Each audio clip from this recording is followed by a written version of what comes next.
Mari sama-sama kita berdoa. Bapa yang baik, Bapa yang agung, Bapa yang kami sapa, di dalam nama anak-Mu yang tunggal Tuhan kami, Yesus Kristus.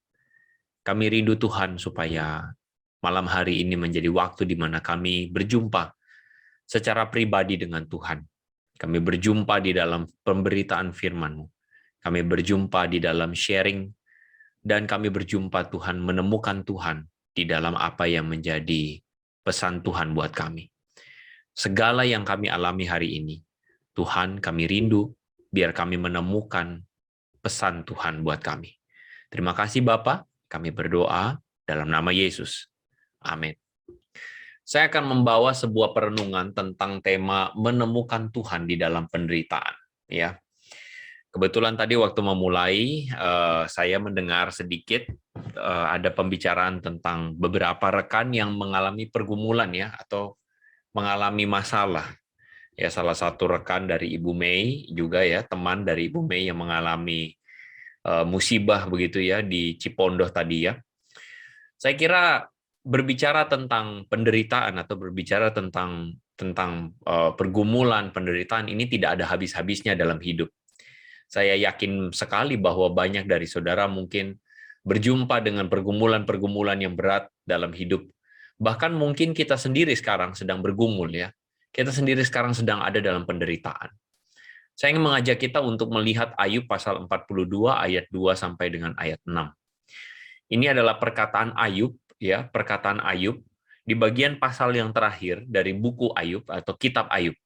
Dan firman Tuhan atau Ayub berkata begini, "Aku tahu bahwa engkau sanggup melakukan segala sesuatu, dan tidak ada rencanamu yang gagal.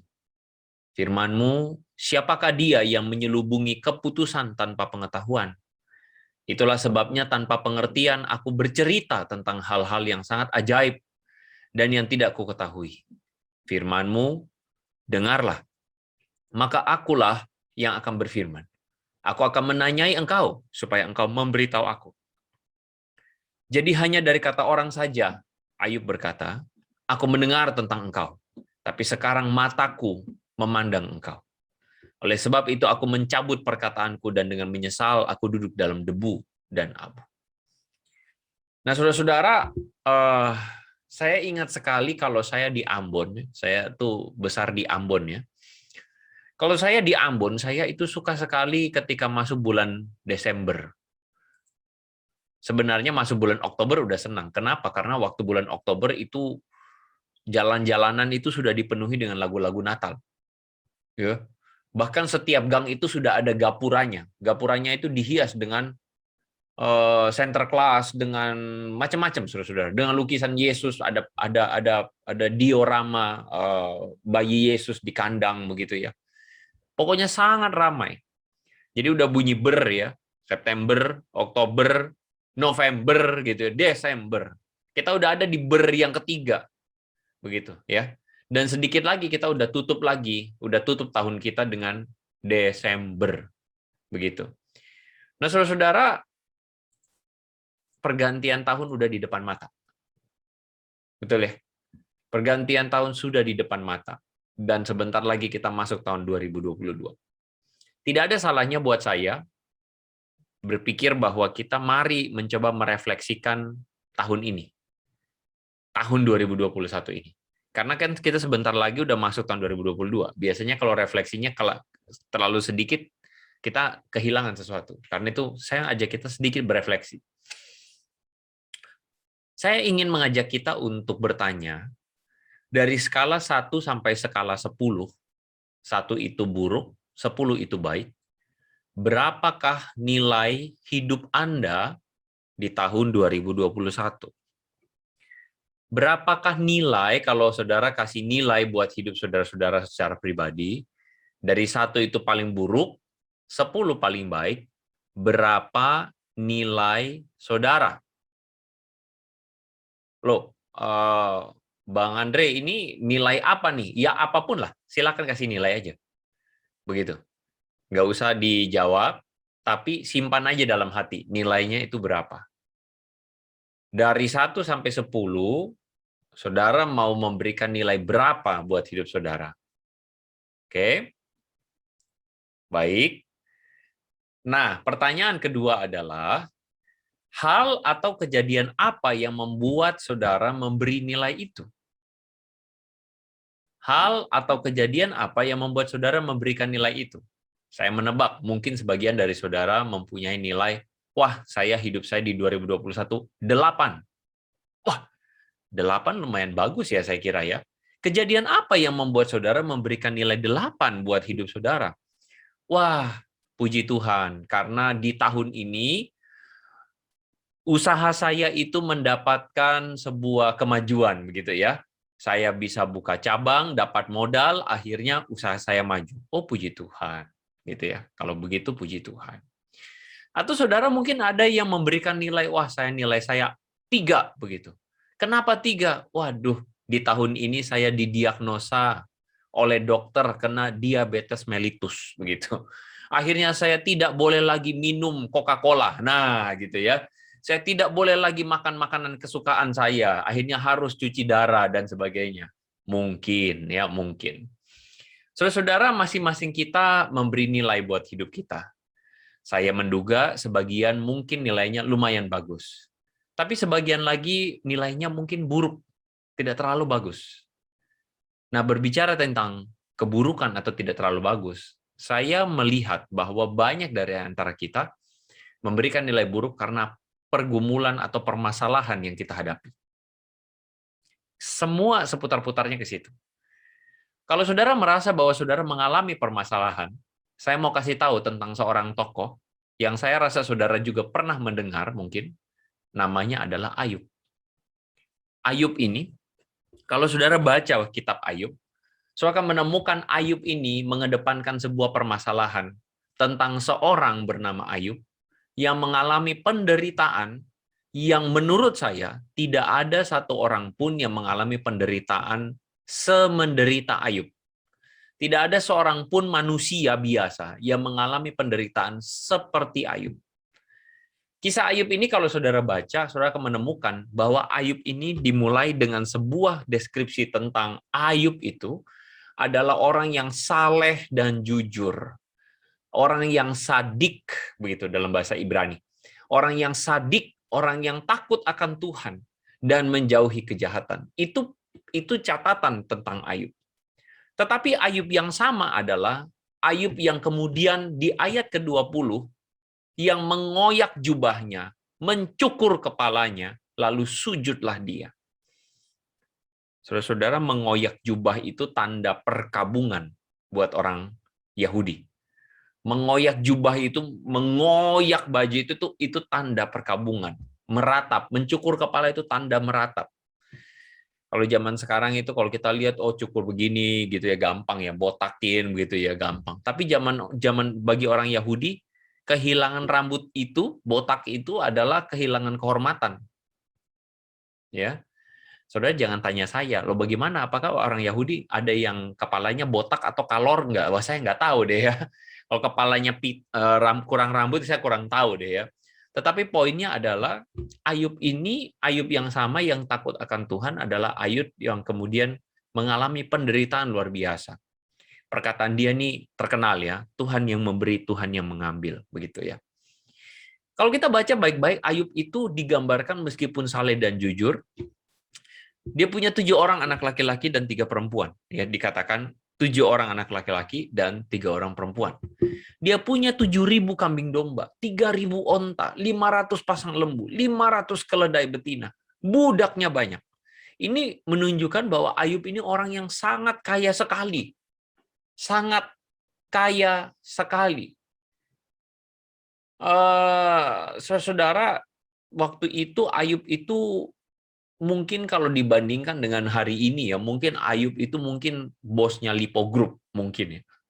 Mungkin Ayub itu bayangan sekarang ini mungkin bosnya apa tuh? Ya, sebut aja mungkin sekelas Erick Thohir mungkin ya. Bosnya Bosowa mungkin ya.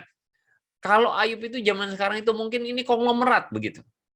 Tetapi orang yang terkaya disebut terkaya di sebelah timur itu adalah orang yang kehilangan semuanya. Bahkan saudara kita tahu bahwa terakhir-terakhir sampai Ayub paling terakhir, istrinya terus mengatakan begini, kutukilah Tuhanmu dan matilah. Maksudnya adalah istrinya tuh sampai mengatakan sama Ayub, kamu ini masih ngomong Tuhan, Tuhan, Tuhan. Percuma kamu punya Tuhan seperti itu. Yang buktinya mana Tuhan? Kamu kehilangan semuanya. Lalu kemudian istrinya saking kesalnya mengatakan, kutuk aja tuh Tuhan. Mati aja sudah. Saudara lihat, bayangin. Ya. Nah jadi begini saudara-saudara. Apa yang terjadi pada Ayub ini adalah sebuah kisah yang sangat memilukan, ya. Kisah yang sangat menyedihkan. Sehingga tidak sedikit orang kemudian berargumen tentang kenapa ada penderitaan. Saya bagikan sedikit sama saudara-saudara tentang logika, ya. Tuhan itu kan disebut Tuhan karena dia baik. Dia maha baik, dia Tuhan, begitu ya. Dia itu maha kuasa, dia Almighty. Dia maha kuasa, dia Tuhan, begitu. Jadi Tuhan yang baik dan Tuhan yang maha kuasa, logikanya adalah kalau Tuhan baik, maka Tuhan ingin semua sesuatu yang baik terjadi pada umatnya, betul ya, karena dia baik. Karena Tuhan itu baik dan Tuhan itu maha kuasa, dia sanggup melakukan segala sesuatu supaya umatnya baik, begitu ya. Karena dia maha kuasa. Tetapi pada kenyataannya, kita menemukan sekali banyak cerita di mana umatnya itu tidak baik, atau umatnya itu mengalami keadaan yang buruk. Menderita, sakit penyakit, ya kan? Bencana alam, apalagi kelaparan, apalagi saudara-saudara. Sebut aja. Jadi, apa yang salah kalau begitu? Kalau umatnya menderita, berarti Tuhan itu jangan-jangan tidak baik. Betul ya? Atau bukan karena Tuhan itu tidak baik, jangan-jangan Tuhan itu tidak maha kuasa. Jadi kalau Tuhan tidak baik dan Tuhan tidak maha kuasa, berarti Tuhan itu bukan Tuhan. Oke? Di dalam istilah teologi ada yang namanya teodisi. Apa itu teodisi? Teodisi itu istilah yang menempatkan Tuhan itu kayak semacam di kursi terdakwa gitu loh, saudara-saudara. Jadi Tuhan itu kayak tersangka, terdakwa, ya. Di mana kenapa Tuhan yang baik dan Tuhan yang maha kuasa itu mengizinkan kejahatan, mengizinkan penderitaan. Menurut saya, jujur ya, menurut saya, ini adalah problem yang paling sulit di dalam dunia apologetika, menurut saya. Apologetika Kristen. Saudara mungkin sebagian tahu saya adalah seorang yang mungkin channel YouTube saya tuh maju gara-gara apologetika, ya. Jadi saya membahas tentang tuduhan-tuduhan dari agama seberang, dari Muslim kepada Kristen, begitu ya. Yang sejujurnya, kalau saya boleh bilang, nggak susah sebenarnya menjawab apa yang dituduhkan oleh sebagian apologet Muslim kepada Kristen, itu nggak susah sebenarnya, gampang.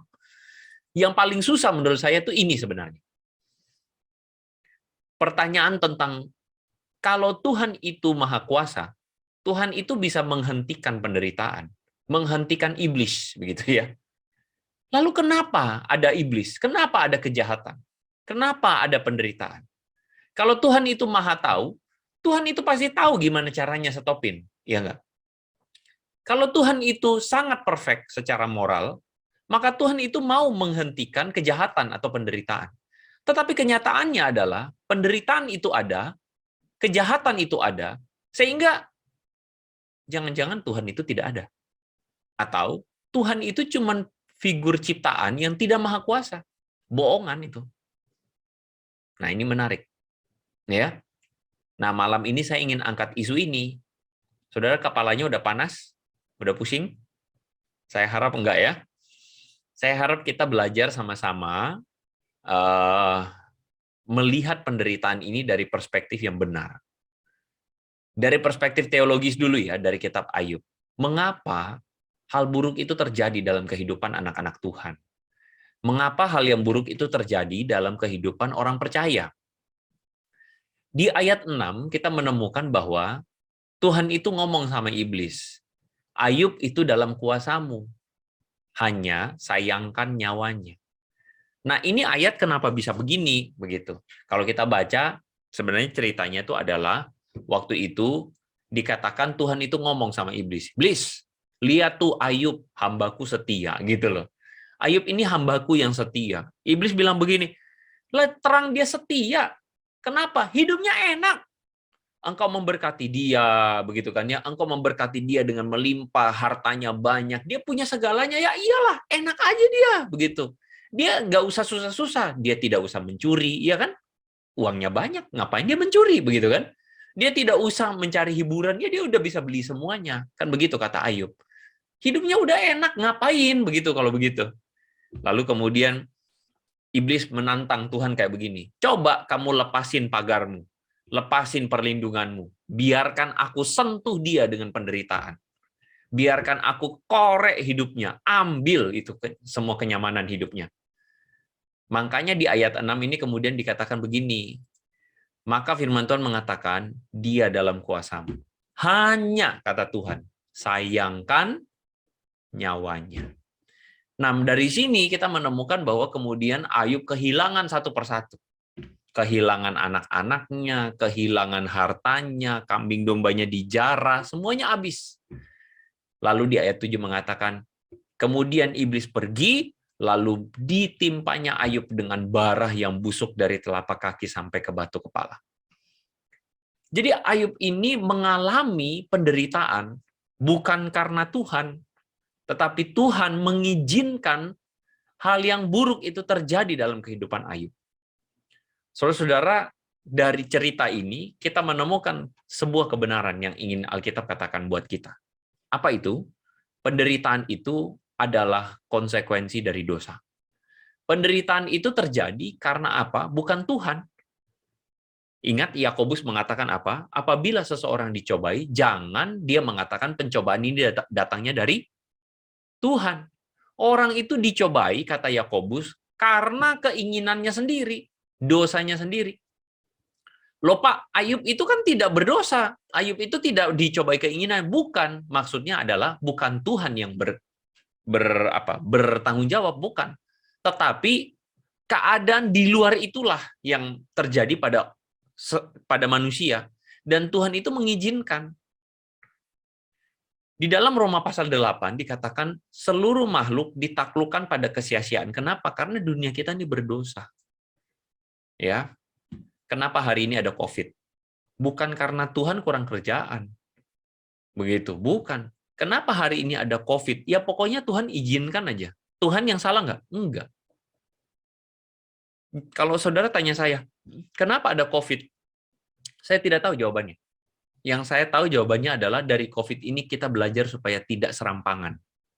Kita belajar menjaga kesehatan kita dengan baik, menjaga bait Allah. Dari COVID ini kita belajar supaya hidup itu jangan kita gantungkan pada yang fana. Karena yang fana, yang punya segalanya bisa mati dengan mudah banget karena COVID. Dengan COVID ini kita belajar supaya kita tuh bersandar kepada Tuhan. Hidup bertanggung jawab, hidup dengan bersih, hidup dengan baik. Itu aja yang saya bisa jawab. Selebihnya saya tidak tahu. Begitu. Kenapa ada COVID? Salah satunya menurut saya adalah karena dosa manusia. Karena dosa, kita ini mengeksploitasi bumi. Kita merusak bumi. Kita menghancurkan bumi. Karena rakus, orang, kayak kemarin, saudara-saudara. Tahu beritanya ya di Jakarta. Itu di Teluk Jakarta ada kandungan parasetamol yang tinggi sekali. Sampai ada guyonan dari para dokter ya, kalau lagi sakit kepala, berenang aja di Teluk Jakarta. Langsung sembuh itu. Sudah tahu kenapa itu? Kalau saya tidak salah, itu ada beritanya. Ada pabrik buang limbah sembarangan. Kenapa bisa buang limbah sembarangan? Dosa. Dosa itu membuat kita buang sampah sembarangan. Amin? Ya saudara, jangan cepat ngomong haleluya kalau masih buang sampah sembarangan. Serius. Jangan ngomong haleluya, haleluya, lalu buang sampah. Begitu loh. Jangan, jangan. Jangan. Kita itu kalau benar-benar hidup takut akan Tuhan, hidup kita teratur. Kalau hidup kita takut akan Tuhan, hidup kita tuh benar begitu. Kenapa ada banyak penderitaan? Kenapa banjir bandang? Karena orang buang sampah sembarangan. Begitu. Habis doa, lalu kemudian buang sampah di kali. Begitu. Akhirnya banjir, kan gitu. Saudara, ada banyak hal masalah itu terjadi, seringkali kita tuh langsung bilang ini Tuhan. Bukan. Tuhan cuma izinkan aja sudah. Begitu. Ya. Saya harap saudara bisa menangkap maksud saya dengan baik. Saudara berbicara tentang ateis. Tadi saya baca kalau nggak salah ada di chat ya yang ngomong tentang hari ini banyak orang ateis. Ini saya punya cerita tentang seorang tukang cukur ateis. Jadi satu kali ada seorang tukang cukur lagi mencukur rambut kliennya ya, pelanggannya. Dan ketika dia lagi cukur rambut, dia lihat gini, wah pelanggannya ini pakai kalung salib. Dia bilang, Bapak ini Kristen gitu. Oh iya, saya ini Kristen. Oh, saya tidak percaya Pak ada Tuhan begitu. Oh ya, tidak percaya ada Tuhan. Kenapa begitu? Lalu kemudian si bapak ini, si tukang cukur ini mengatakan begini. Kalau ada Tuhan, kenapa hari ini ada banyak orang menderita? Kalau ada Tuhan, kenapa hari ini banyak orang jahat begitu? Kalau ada Tuhan, kenapa hari ini banyak orang mati kelaparan? Banyak orang ada dalam penderitaan, itu kata si tukang cukur. Wah, si yang dicukur ini pelanggannya tuh cuma bisa diam. Dia bingung, dia tidak tahu mesti menjawab apa. Iya juga ya, begitu kata dia ya. Terus tukang cukur ngoceh terus. Karena itulah saya tidak percaya ada Tuhan, kata dia dan sebagainya. Selesai cukur, selesai, terus kemudian si pelanggannya ini keluar ya dari tempat cukur-cukur itu. Waktu dia keluar, dia lihat, tiba-tiba langsung dia masuk ke dalam barbershop-nya ya, tukang cukur itu. Lalu dia bilang, hey, saya mau kasih tahu sama kamu. Hah, apa? Kenapa? Dia pikir, si tukang cukur pikir cukurannya ada yang tikus-tikus begitu ya, ada yang tidak rapi. Kenapa? Ada apa? Dia bilang, menurut saya, kata si pelanggan, tukang cukur itu tidak pernah ada. Loh, kaget si tukang cukur. Loh, maksud kamu apa? Loh, saya ini tukang cukur. Enggak, tukang cukur itu tidak pernah ada. Loh, kamu nih ngomong apa begitu ya? Di situ tukang cukur ini bingung. Jangan-jangan keluar kena kesambet begitu ya, kesambet roh halus, jadi bingung begitu kan ya. Lalu kemudian dia bilang gini, sini, saya tunjukkan kepada kamu buktinya. Lalu kemudian sama tukang cukur keluar di depan tempat cukur-cukur rambut itu. Di sebelah kiri ada seorang pengemis yang rambutnya acak-acakan, aut-autan. Rambutnya panjang, jenggotnya tebal, sambil meminta-minta. Lalu si pelanggan itu mengatakan, ini buktinya tukang cukur itu tidak ada. Loh, kamu ini ngawur. Buktinya bagaimana? Si tukang cukur mengatakan, saya ini tukang cukur. Lalu kemudian si pelanggan mengatakan, kalau tukang cukur itu ada, tidak mungkin ada orang yang rambutnya berantakan di muka bumi ini. Ini buktinya ada orang rambutnya berantakan, jenggotnya kemana-mana, kotor lagi. Itu bukti bahwa tukang cukur itu tidak ada. Lalu tukang cukur ini bilang begini sama si pelanggan, kamu bodoh. Dia itu kenapa aut-autan? Karena dia tidak datang kepadaku. Dia tidak datang padaku untuk saya cukur. Lalu si pelanggan bilang begitu, sama halnya dengan Tuhan. Banyak orang kenapa menderita? Karena mereka tidak datang kepada Tuhan. Banyak orang kenapa melakukan kejahatan? Karena mereka tidak datang kepada Tuhan. Banyak orang kenapa mengalami banyak sekali duka cita? Karena mereka tidak mencari Tuhan. Itulah sebabnya hari ini, kenapa ada penderitaan? Karena mereka tidak datang kepada Tuhan. Nah, saudara-saudara, cerita ini menggambarkan kepada kita bahwa itulah dilema yang seringkali dihadapi. Karena kita seringkali berpikir bahwa, oh, kan Tuhan itu maha kuasa, begitu ya. Kan Tuhan itu ada, kenapa Tuhan itu tidak membereskan masalah? Nah, masalahnya adalah, kalau Tuhan maha kuasa, Tuhan tidak sembarangan. Ya, saya kasih contoh. Saudara pernah nonton film ini, Bruce Almighty? Kalau saudara angkatan saya setidaknya lebih tua dari saya, saudara pasti tahu film ini. Ini film jadul, tapi film ini bagus. Film ini menggambarkan kepada kita tentang seorang yang hidupnya tuh apes, busuk sekali hidupnya. Buruk sekali. Waduh, berkali-kali mengalami hal yang apes. Maaf nih ya, kesialan. Akhirnya apa? Dia itu ngamuk sama Tuhan. Tuhan, engkau tidak adil. Lalu Tuhan itu muncul sama dia. Ini cerita doang ya, cerita. Lalu kemudian Tuhan bilang, ya udah gini deh, kita tukar peran. Kamu jadi Tuhan, saya jadi manusia. Kamu ambil posisi Tuhan. Mulai itu akhirnya dia kemudian melakukan banyak hal ya. Terus kemudian dia bikin apa saudara-saudara? Dia bikin apa namanya? Sup jagung itu terbelah begitu ya, kayak Musa. Lalu kemudian doa semua orang itu dia jawab. Dijawab iya semua sama orang. Saudara, apakah memungkinkan bahwa jawaban orang itu dikatakan iya semuanya? Bisa nggak? Nggak bisa. Saya kasih contoh. Misalnya ya, klub bola. Indonesia lawan Malaysia. Timnas Indonesia lawan Timnas Malaysia. Yang Indonesia, pendeta Bang Fadil minta disuruh untuk mendoakan. Wah, Bang Fadil doa. Dalam nama Yesus Tuhan, Timnas menang. Begitu ya, Indonesia. Di Malaysia, pendetanya Malaysia juga berdoa. Dalam nama Yesus, Timnas Malaysia menang. Nah, sekarang saya tanya, mana yang menang? Kalau semua Tuhan jawab iya. Iya kan? Kesalahan kita adalah kita berpikir, Tuhan kan Maha Kuasa. Apa yang saya minta kan baik. Ya udah, iyain. Kita salah. Pertanyaannya, siapa yang jadi Tuhan? Begitu. Tuhan itu Maha Kuasa, betul. Tetapi tidak berarti Tuhan itu secara sembarangan menyatakan kuasanya. Amin. Dia tidak akan sembarangan. Contoh, misalnya nih saudara-saudara, ada seorang ahli bangunan, arsitek. Dia bisa membangun rumah, sipil ya, teknik sipil. Dia bisa membangun rumah nggak? Bisa. Tetapi apakah seorang teknik sipil yang baik akan membangun rumah yang tingginya cuma 1 meter? Iya, kalau dia bangun rumah untuk anjing di rumah, Snowy, begitu kan ya. Kalau dia membangun rumah untuk manusia, dia tidak akan membangun rumah 1 meter. Lalu kemudian kita berkata begini, ya kalau begitu bukan arsitek dong, bukan tukang sipil dong. Bukan. Bodohlah orang yang mengatakan bahwa dia ini bukan seorang teknik sipil yang baik karena tidak bisa membangun rumah 1 meter. Bukan tidak bisa, tidak akan. Beda ya. Amin. Dia tidak akan membangun rumah 1 meter. Kenapa ya? Karena rumah 1 meter itu tidak cocok. Kita itu kadang-kadang ya, kita itu mesti mengakui bahwa kita itu sok tahu. Kenapa sok tahu? Kita itu pengen hidup kita itu lancar. Kita pengen semuanya baik, begitu.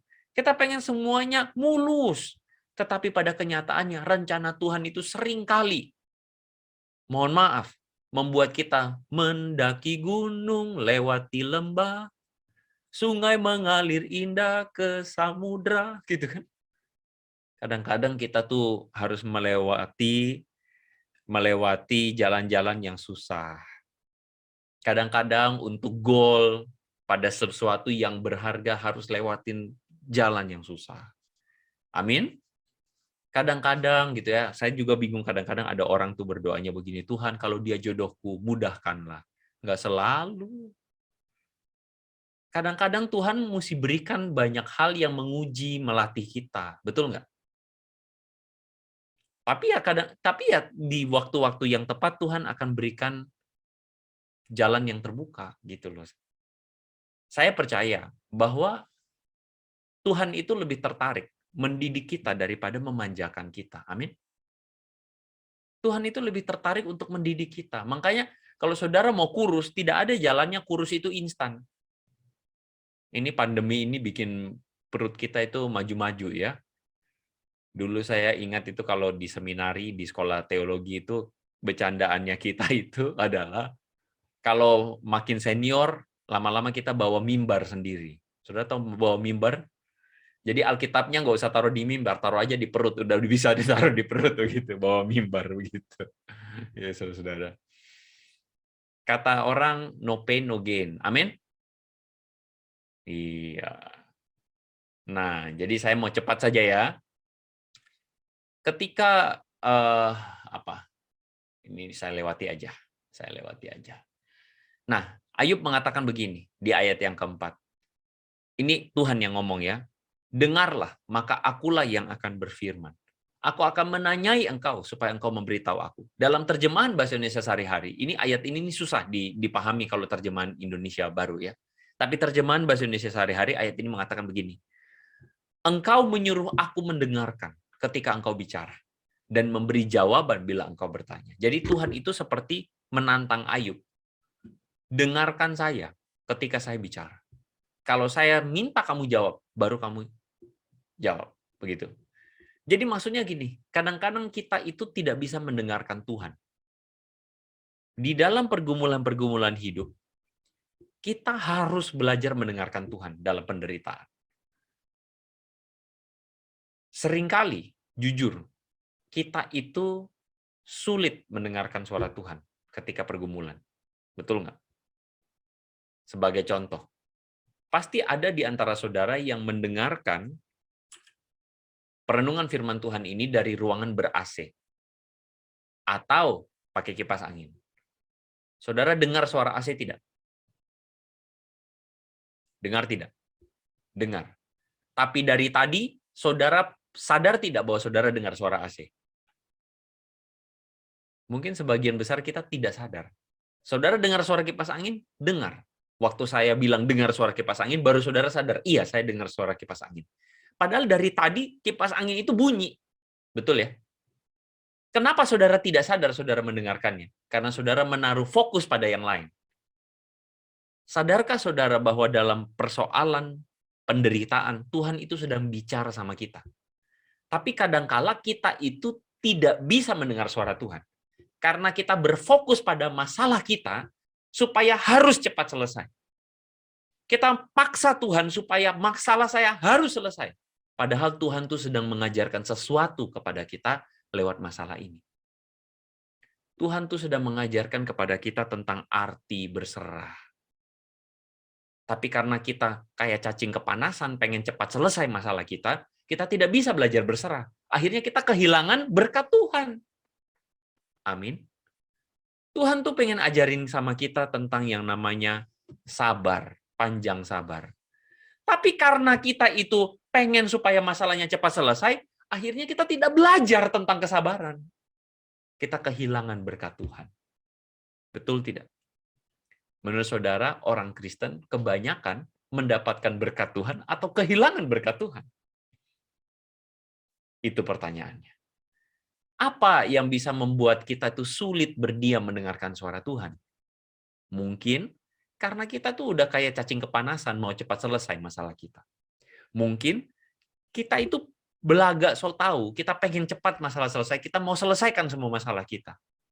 Kadang-kadang kita susah berdiam, susah tenang, belajar Tuhan, Engkau sedang berbicara sesuatu buat saya.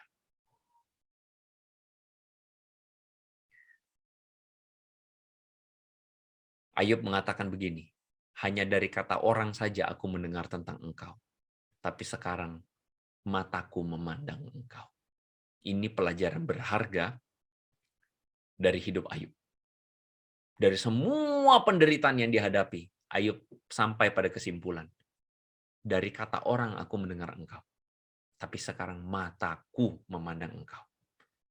Ayub belajar untuk tidak bersandar pada pengertiannya sendiri, melainkan belajar menemukan Tuhan di dalam pergumulan hidupnya. Amin. Oke, kita mau selesai ya.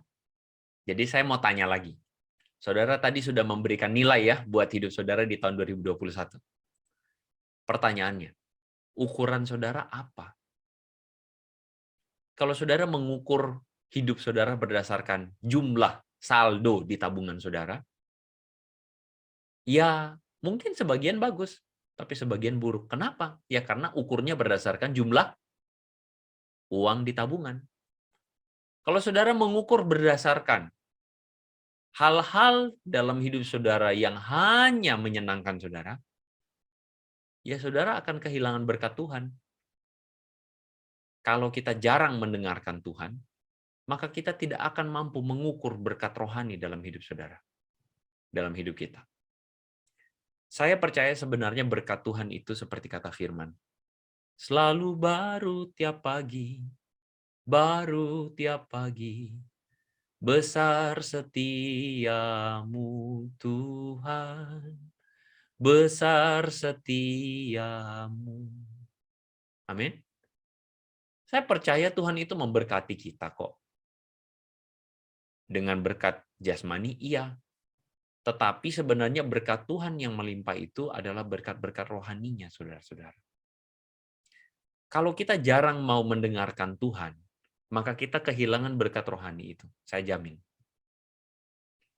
Bahkan bagi saudara yang merasa bahwa saudara sudah tahu banyak tentang Alkitab, jujur, bisa jadi saudara kehilangan berkat rohani. Karena saya mengalami. Ada masa dalam hidup saya itu saya merasa saya tahu banyak tentang Tuhan. Ada masa dalam hidup saya merasa saya itu udah tahu banyak. Tetapi justru saya kehilangan berkat rohani. Kenapa? Karena saya tidak punya satu keadaan tenang mendengarkan Tuhan. Begitu. Saudara, mari kita belajar untuk mendapatkan berkat rohani.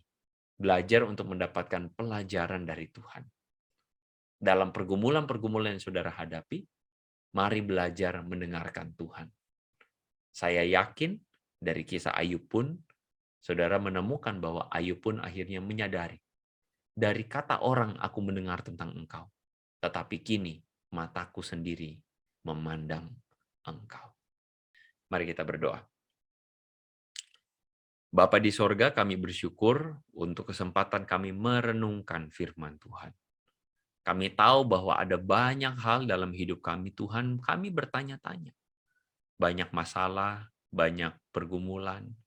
Tapi kami tahu satu hal, Tuhan, bahwa Engkau Allah berkuasa. Engkau memegang hidup kami dan Engkau tidak akan melepaskan tangan pengasihan-Mu dari kami. Tetapi izinkan kami untuk belajar apa yang menjadi rencana dan maksud Tuhan buat hidup kami. Hamba-Mu berdoa, Tuhan tolong kami anak-anak-Mu. Dalam nama Yesus kami berdoa. Amin.